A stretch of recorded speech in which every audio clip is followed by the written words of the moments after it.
Hey everyone, I just wanted to touch base. This COVID thing is getting real. A lot of people are starting to kind of sink it in that this is like a serious thing, that this isn't just like, going to be a couple weeks, that it's probably going to be a few months, maybe 6 months. So that's getting kind of scary. I know a lot of you are starting to it's the reality of like, this is a world event and everything in our lives are about to change, and that's really true. So coping with this is really tough. And I realize that one of the things that I'm starting to see is people, the awareness is really starting to sink in, and people are starting to get depressed and sad, and people are losing motivation, not sure what to do.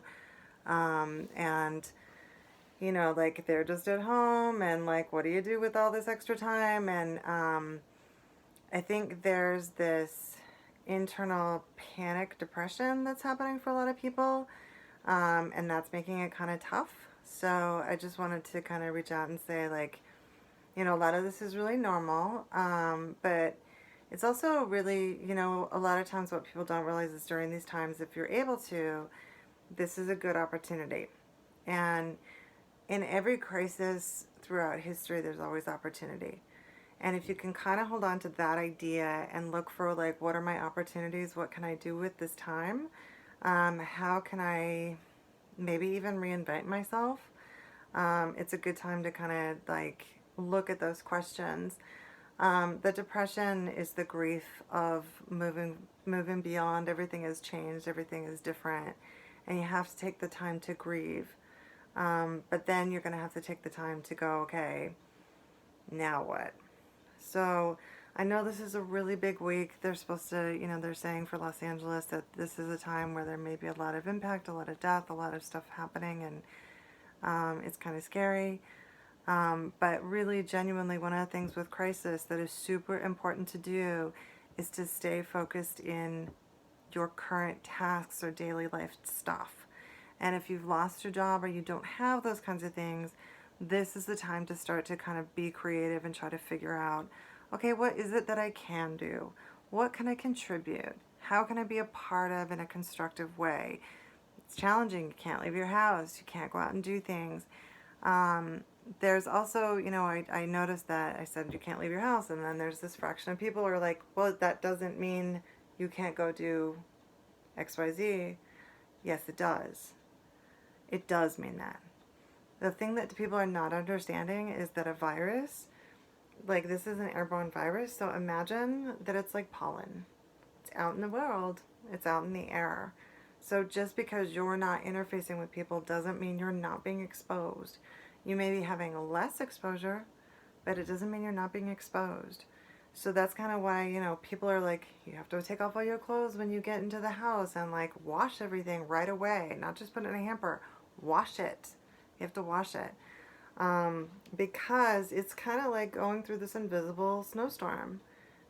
You're getting exposed all the time. So, yes, we do have to stay home. That's true. And it's hard, and it's depressing, and it sucks, and I wake up pissy too.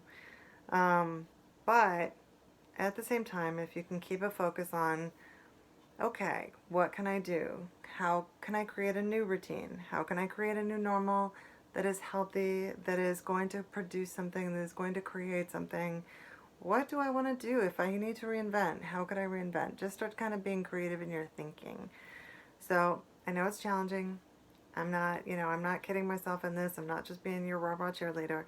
But I do know that the periods of time in my life when I've been sick and home and not being able to do anything for long periods of time, and I mean like a year, those have been the times that I've been able to create things the most constructive towards like career development and future stuff. This is a great time to kind of reinvent a business, or kind of think about what skills you have to contribute. A lot of you are social activists. This is a great time to do social activisty things. There are opportunities within this crisis of things that you could do that really could help. So I don't want to give you ideas because who knows? Everybody's got to kind of figure out their own. But it is an opportunity to like go to school online, or maybe participate in some of the stuff of like making things, that might be helpful for people during this time. You know, kind of creating a wellness plan. And, you know, who knows where that may lead you. So there will be things that come out of this that are positive, but it takes a lot to try to get through this. And I just wanted to let everybody know we're here, and please, you know, this is not the time to stop therapy. Like, some of you are like, well, I'm just sitting at home. Why should I stop there? Why should I be in therapy? Because this is going to be a while, and you're going to have struggles. And even though you may feel okay right now, there's likely and definitely going to be times when you really need support. So this is not the time to stop therapy. This is not the time to go out of that kind of thing. You know, we are like working with people financially and with fees. So please, you know, do stay in connection, stay in contact, and we're all going to get each other through this. All right. Thanks, guys. Hope everybody's doing well. Bye.